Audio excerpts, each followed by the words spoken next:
आज आपण unit number 1 मधील अकाउंट ऑफ प्रोफेशन मधील प्रॉब्लेम घेत आहोत डॉक्टर महेश यांचा।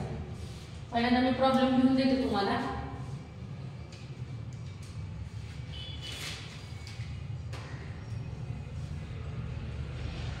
Doctor Mahesh commenced his practice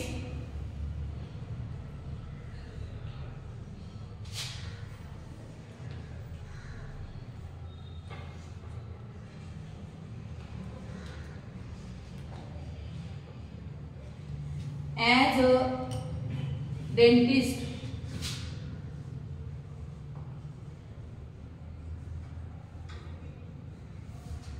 investing ₹50,000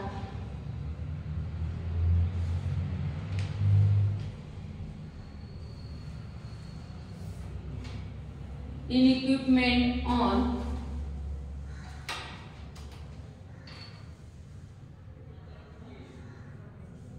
एक 1999 is a receipt and payment account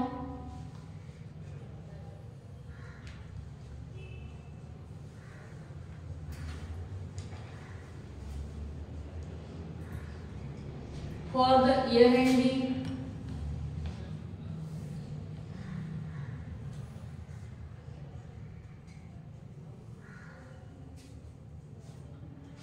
एकतीस 12/1999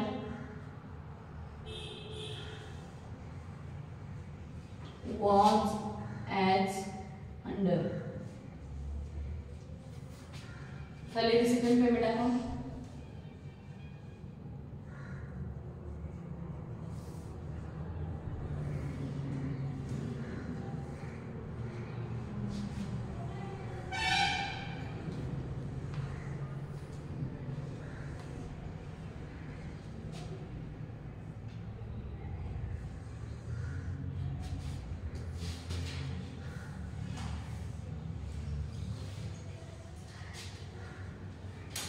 two fees received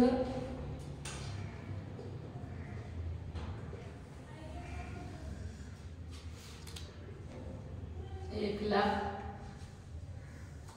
two sundry income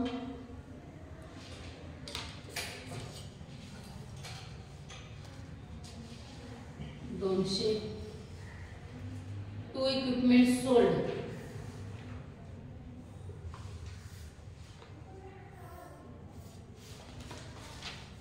4,000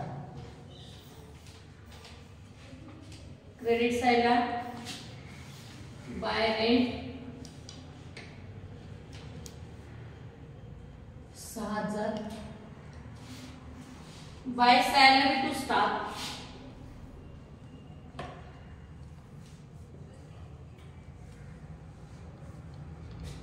15,000 रुपये by journals 2,000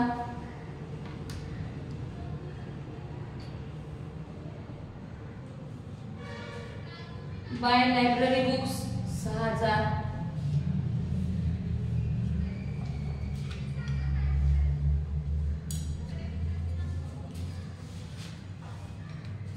bye equipment 8,000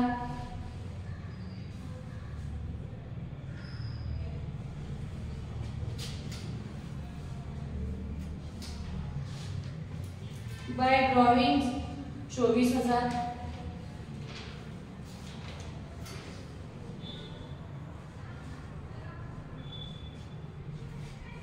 bye balance at bank 43,000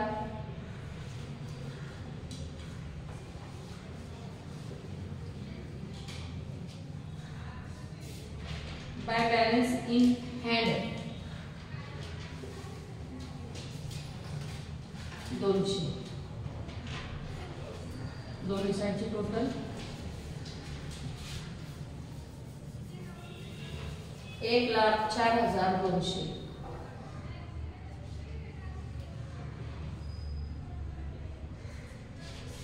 याच्यानंतर adjustment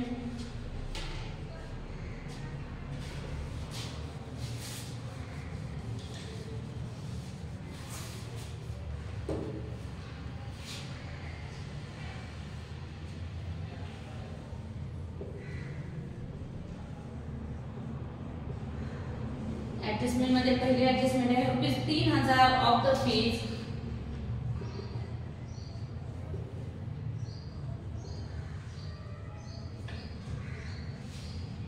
received were outstanding.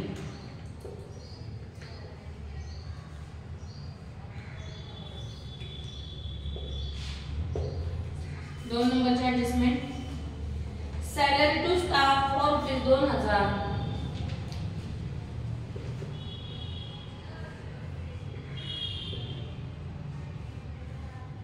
Wear outstanding.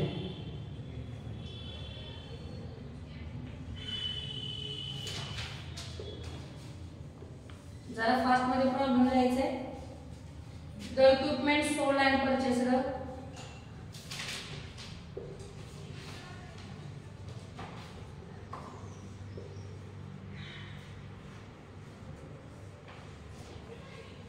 एक October 1999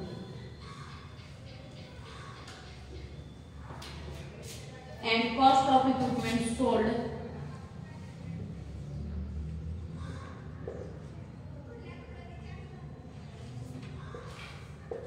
₹6,000.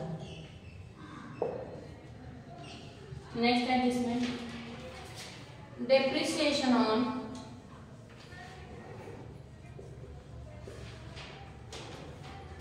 equipment at 20%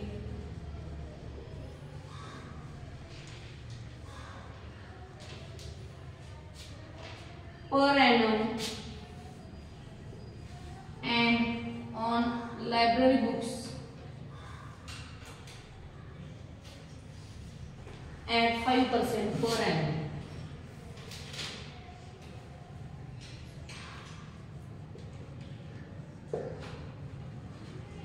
From the above information,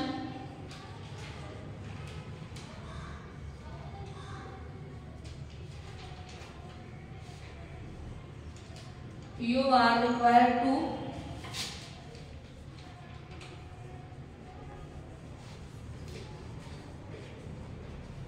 receipt and expenditure account,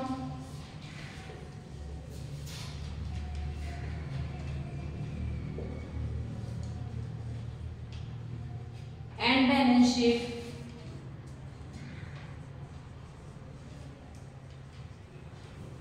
as on that date.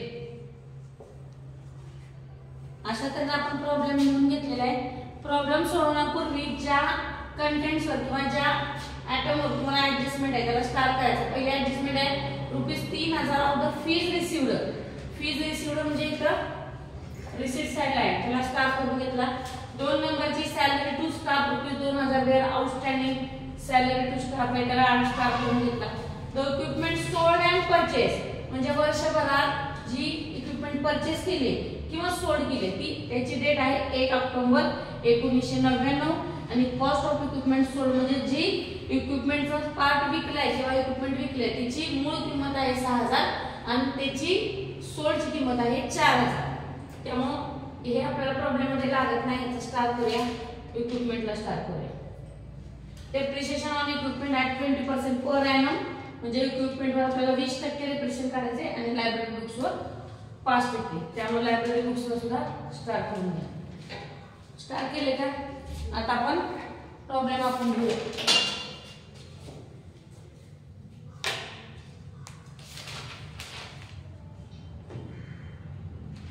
बोलायचं in the books of doctor Mahesh.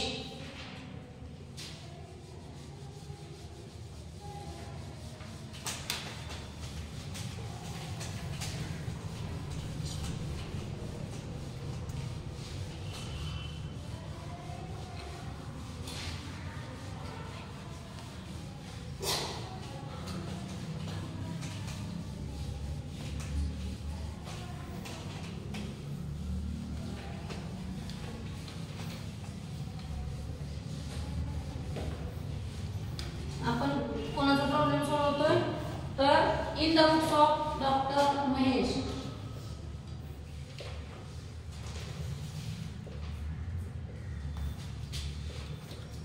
दिलेल्या माहितीवरून आपल्याला काय काय करायला सांगितले?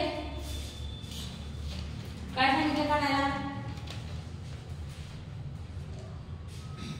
Receipt and expenditure account.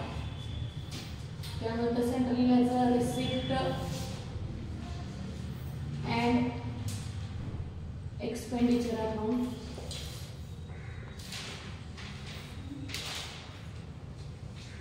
Receipt and expenditure account हे नॉमिनल अकाउंट असल्यामुळे त्याची डेबिटची बाजू ही एक्सपेन्सेसची असते आणि क्रेडिटची बाजू ही इन्कमची असते.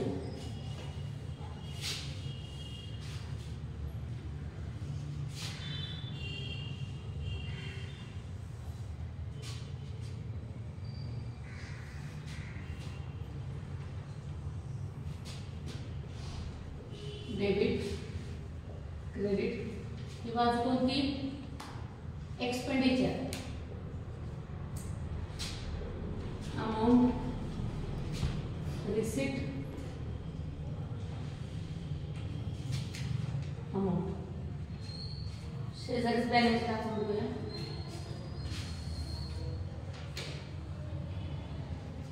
Balance sheet as on year end किती आहे? 31/12/1999. रिसीट अँड एक्सपेंडिचरची डेट पण 30 घ्यायची आहे.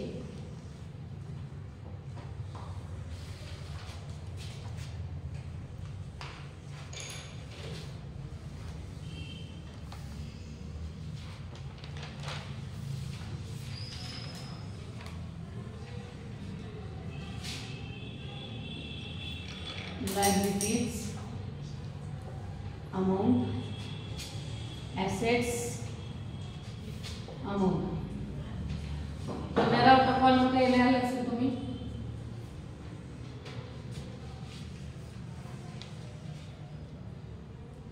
amount. आपण झालं. पुढे लिहा. प्रॉब्लेम मध्ये सुरुवातीला काय सांगितलं? Doctor Mahesh Cummins his practice as a dentist investing ₹50,000 in equipments. याचा अर्थ असा आहे की डॉक्टर महेशनं त्याचं क्लिनिक चालू करत असताना ₹50,000 इक्विपमेंट मध्ये गुंतवले आणि त्यामुळे ते 50,000 ही त्याचं सुरुवातीचं कॅपिटल असणार आहे. जर प्रॉब्लेम मध्ये रिसीट साइडला टू कॅश इंट्रोड्यूस्ड म्हणून जर तीच रक्कम असेल म्हणजे किती जी 50,000 तर ते फक्त एकदाच घ्यायचं कॅपिटल. पण जर वेगवेगळं असेल तर आपल्याला तिथं अमाऊंट प्लस करावी लागते. त्यामुळे काय करायचं? इक्विपमेंट साठी त्याची रक्कम गुंतवले कॅपिटल म्हणून किती घ्यायची? 50,000 आणि तेच त्याला त्याची काय आणल्या? इक्विपमेंट. त्यामध्ये ॲसेटला इक्विपमेंट म्हणून ओपनिंगची किंमत घेतली जाणार आहे. इक्विपमेंट्स सुरुवातीला त्यांनी किती घेतली? 50,000. आता इक्विपमेंट्स नंतर तुम्हाला वर्षभरात केलेली खरेदी तुम्हाला ऍड करायची असते किंवा जर सेल करायची असेल तर ती लेस करायची असते आणि त्याच्यावर डिप्रिशिएशन करायचं असते. त्यामुळे इक्विपमेंट नंतर किती लाईन सोडणार तुम्ही? 6 लाईन. दुसरी आता रिसीट साइडला आपल्याला जे कंटेंट्स आहेत ते ट्रान्सफर करूया. To fees received. शक्यतो रिसीट साइडचे जे काही आयटम्स असतील ते आपल्या इथे रिसीटला देतात म्हणजे डेबिटचे क्रेडिटला आणि पेमेंटचे जे काही आयटम्स आहेत ते इकडे एक्सपेंडिचरला येतात. इथे लिहूया बाय फीज रिसीव्ड. आपण स्टार्ट केल्यामुळे याची रक्कम कुठे घ्यायची आहे? त्या कॉलम मध्ये. इथं जर तुम्हाला इनर आउटर कॉलम करायचं असेल तर करू शकता तुम्ही. आज आपण लिहूया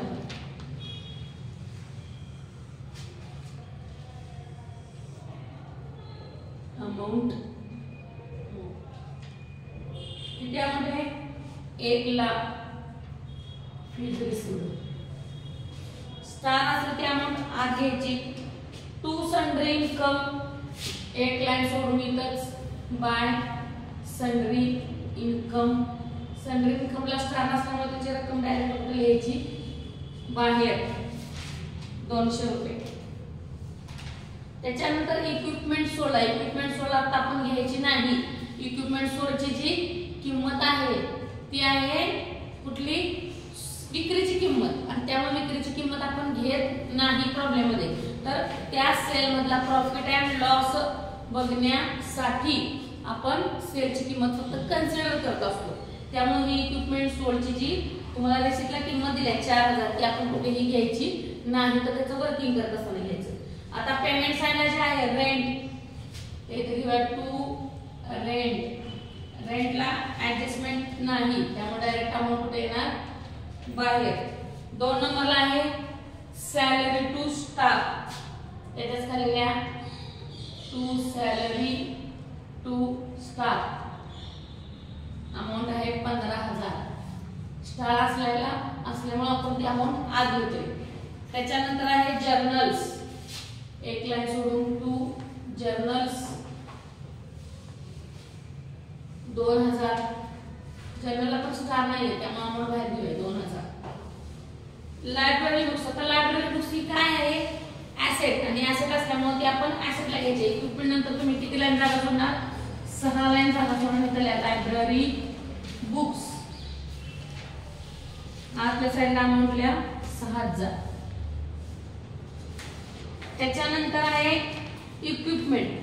आता त्याच्यानंतरचे जे इक्विपमेंट दिले ह्याचा अर्थ असा होतो की ते पेमेंट झाले म्हणजे ते खरेदी केले त्यामुळे ते ऍड करायचे इथे. ऍड न्यू परचेसेस किंवा नुसतं परचेसेस लिहिलं तरी चालेल. 8000 रुपयाची खरेदी. टोटल मारून तिथंच खाली. त्याच्यानंतर आहे ड्रॉइंग. ड्रॉइंग आपण काय करतो कॅपिटल मधून लेस करतो.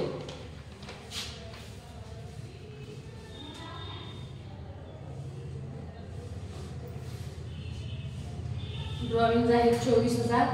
50000 मधून ड्रॉइंग 24 वजा केल्यानंतर किती येतात 26000. आवाज आला तरी चालेल. पुढचं आहे बॅलन्स ऍट बँक आणि बॅलन्स इन हँड. म्हणजे आपण काय म्हणायचं cash at bank, cash in hand. कुठल्या साईडला घ्यायचं ऍसेटला कॅश ऍट बँक आणि कॅश इन हँड. 43,000 आणि 200.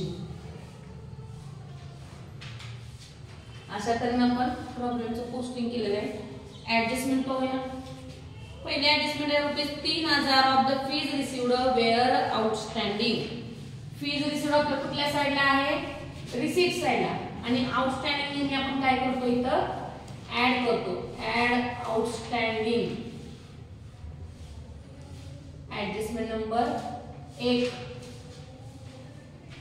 किती रुपये आउटस्टँडिंग आहे 3000. 3000 ऍड करून बाहेर घेऊया 1,03,000. ऍड केलेली आउटस्टँडिंग फीज रिसीव्ड आपण परत कुठे घेणार कुठल्या साईडला ऍसेट साईडला. ऍसेट साईडला लिहायचं आउटस्टँडिंग फीज रिसीव्ड. अमाऊंट किती ऍड केली आपण इथं 3000. इथं मात्र जी तुम्ही आउटस्टँडिंग अमाऊंट ऍड करत असता तर त्या आउटस्टँडिंग एनी रक्कमसाठी तुम्हाला रिझर्व दाखवावा लागतो, म्हणून तो एक्सपेंडिचर साईडला दाखवायचा. To reserve for outstanding fees 3000 रुपये. आणि ह्याचं सेम पोस्टिंग आहे लायबिलिटीला. रिझर्व फॉर आउटस्टँडिंग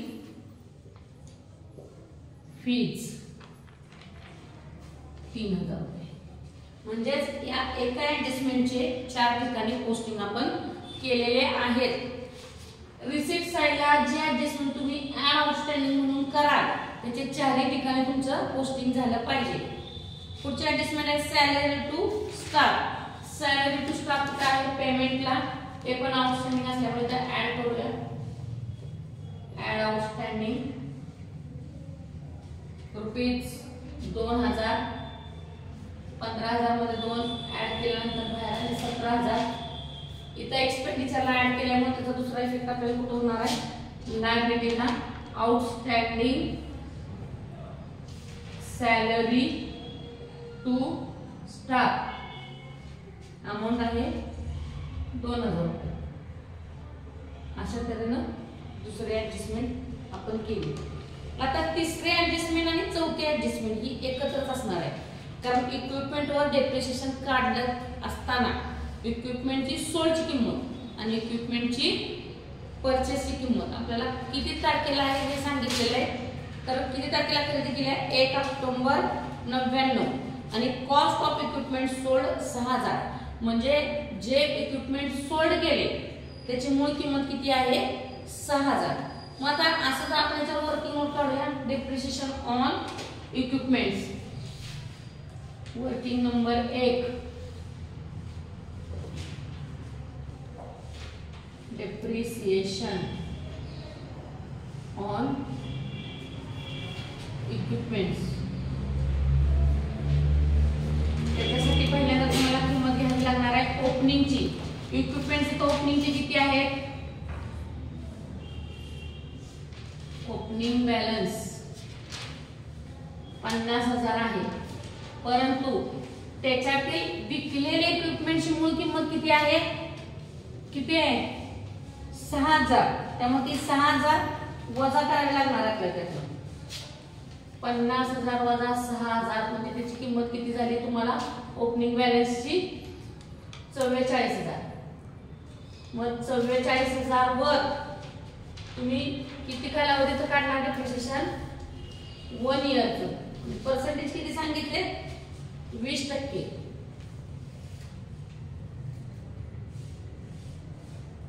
दुसरं जे असणार आहे ते न्यू परचेसेस. न्यू परचेसेस म्हणजे इथं नवीन जी खरेदी केली आहे 8,000ची.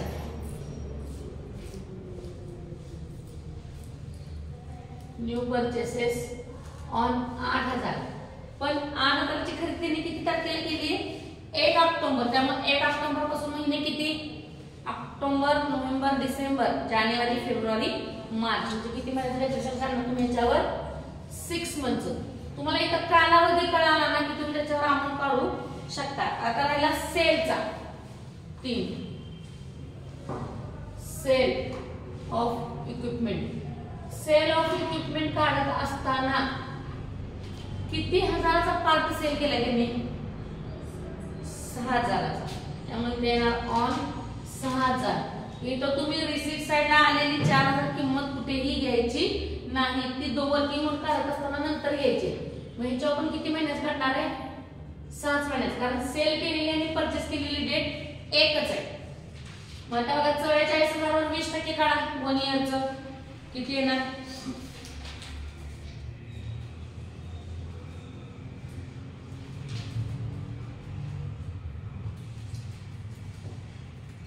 याची तारीख पण 1/10/99 आहे आणि याची तारीख पण 1/10/99 झाली. 44,000 वर 20% किती आले? 8,800.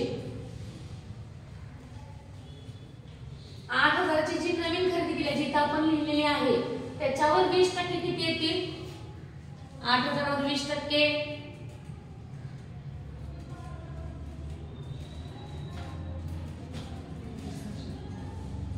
किती ना? 1,600 झालं 1 इयरचं. आपल्याला किती पाहिजे इथं? 6 मंथ. म्हणजे त्याला गुणिले 6 आणि भागिले 12.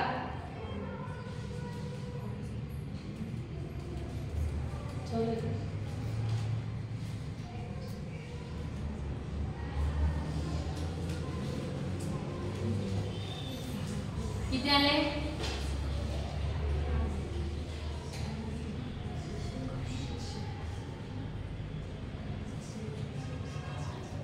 8,000 वर 20% झाले 1600.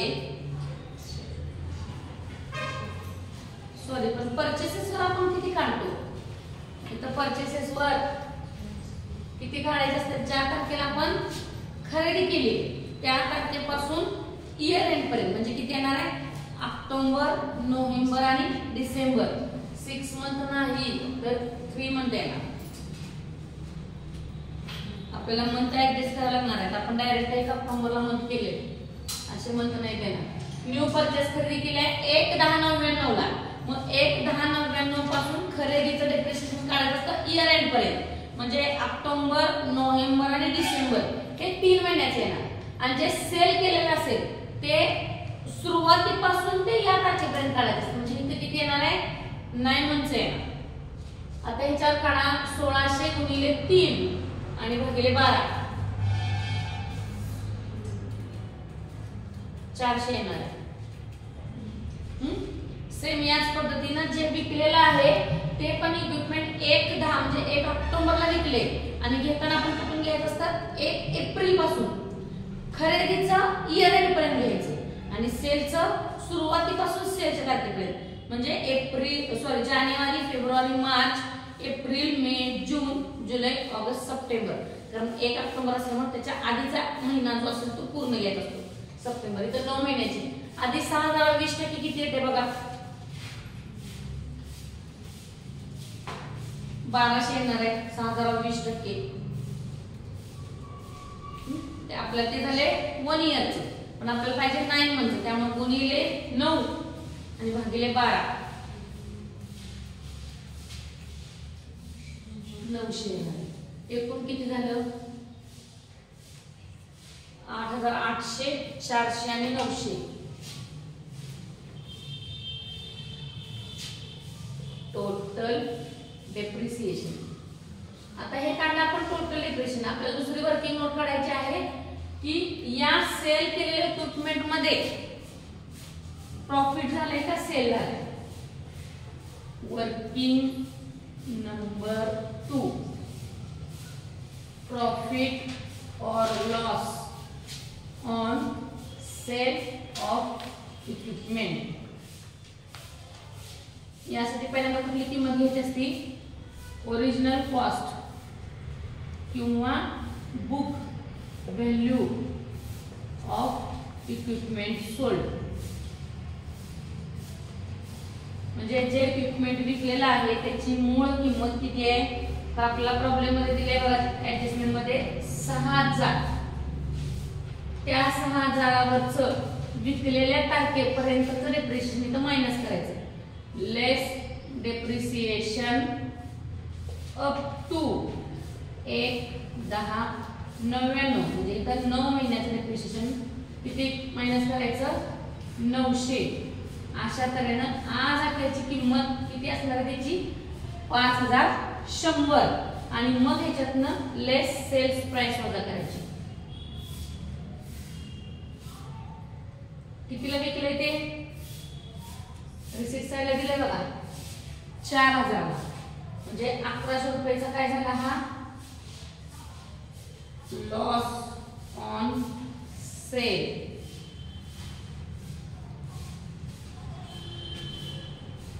मग आता आपण प्रॉब्लेम मध्ये डेप्रिसिएशन घेत असताना सुरुवातीला आधी इक्विपमेंट सोल्डची प्राइस इथे लेस करायची. लेस इक्विपमेंट सोल्ड. सोल्डची किंमत घेत असताना ना 6000 घ्यायची ना 4000 घ्यायची तर त्याची आज आपल्याची किंमत 5100 आहे ती मायनस करायची. 58000 मधून 5100 वजा केल्यावर किती आले वर्किंग नंबर 2 52900 आणि मग नंतर याच्यातून डेप्रिसिएशन वजा करायचे. आता डेप्रिसिएशन साठी आपल्याला सेपरेट लिहायची गरज नाही. डायरेक्ट आपण वर्किंग नोट नंबर 1 मध्ये टोटल डेप्रिसिएशन इथे किती आहे ते काढलेलं आहे 10100 वजा करून आता बाहेर किती येतील 42800 बरोबर. लक्षात आलं का. इक्विपमेंट सुरुवातीला खरेदी केली होती 50000 त्याने इन्व्हेस्ट करताना. त्याच्यानंतर नवीन खरेदी केली 8000. सोल्ड केलेली किंमतची आज त्याची किंमत त्यावर त्याच्यातून डेप्रिसिएशन वजा करून आली 5100 आणि एकूण डेप्रिसिएशन करत असताना ओपनिंग बॅलन्स 50000 असला तरी त्यातलं 6000चा पार्ट विकलेला आहे राहिले 44,000. 44,000वर 20% काढलं. दुसरी खरेदी होती 8000ची. खरेदी केलेल्या कुठल्याही ॲसेटवर नेहमी खरेदीच्या तारखेपासून ते इयर एंड पर्यंत डेप्रिसिएशन करायचं. त्यामुळे चौकायला आपण 3 महिन्याचा आले 400. जे सेल केलेलं असेल त्या सेलवरचं डेप्रिसिएशन इयर सुरुवातीपासून म्हणजे इयर स्टार्ट पासून घ्यायचं 900. असं टोटल डेप्रिसिएशन 10100 आपण मायनस केलं. हेच डेप्रिसिएशन आपण कुठे घ्यायचं इथं एक्सपेंडिचर साइडला टू डेप्रिसिएशन ऑन इक्विपमेंट्स 10,100. लगेच आपण लायब्ररी बुक्स वरचं पण डिप्रिशिएशन घेऊया. लायब्ररी बुक्स वर डिप्रिशिएशन किती आहे? लेस डिप्रिशिएशन 5%. 6,000 5% किती येणार? 300. 5,700 वजा हे 300 इथं घेऊया डिप्रिशिएशन. टू डिप्रिशिएशन ऑन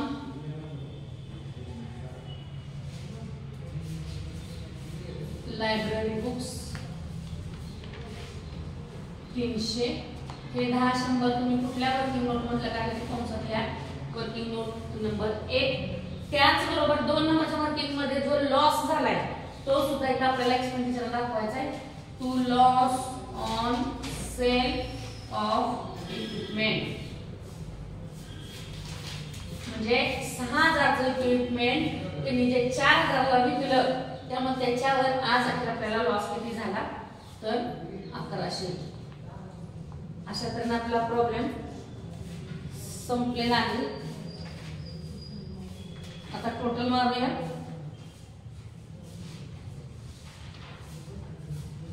पहिल्यांदा रेसिडेंट पेमेंट अकाउंट क्लोज करू. कोणत्या साईडचे टोटल जास्त ते पहा. शक्यतो इथं 1,03,000 असल्यामुळे अमाऊंट जास्त येणार आहे. 1,03,200. तर मी इथं शक्यतो 50,000 अमाऊंटच नाही. याची अमाऊंट किती होती येते बघा. 6,000, 17,000, 2,000, 3,000, 10, 100, 300 आणि 1100. किती येते?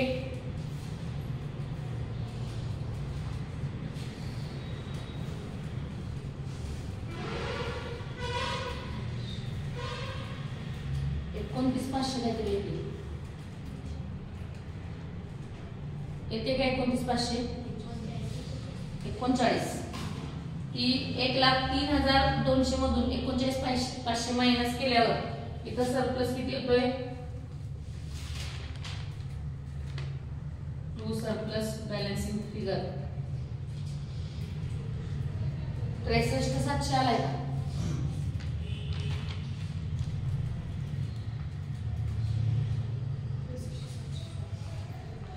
63,700 हा सरप्लस आलेला आहे. सरप्लस असेल तर तो कॅपिटल मध्ये ऍड केला जातो आणि क्रेडिट साइडला जर डेफिसिट आला तर तो मायनस केला जातो. 63,700 26,000 मध्ये 63,700 ऍड केल्यानंतर बाहेर किती येत आहे? 89,700. आता बॅलन्स शीटची टोटल करा.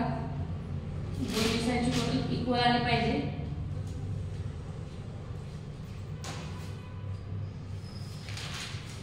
किती ते टोटल?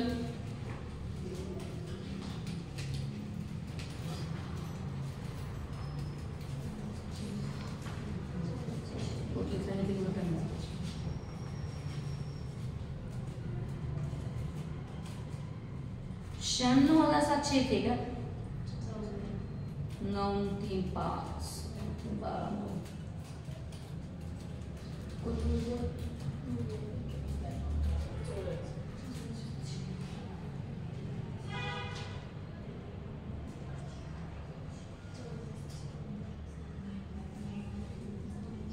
दोन्हीच पण येते ना? 94 ना? 94,700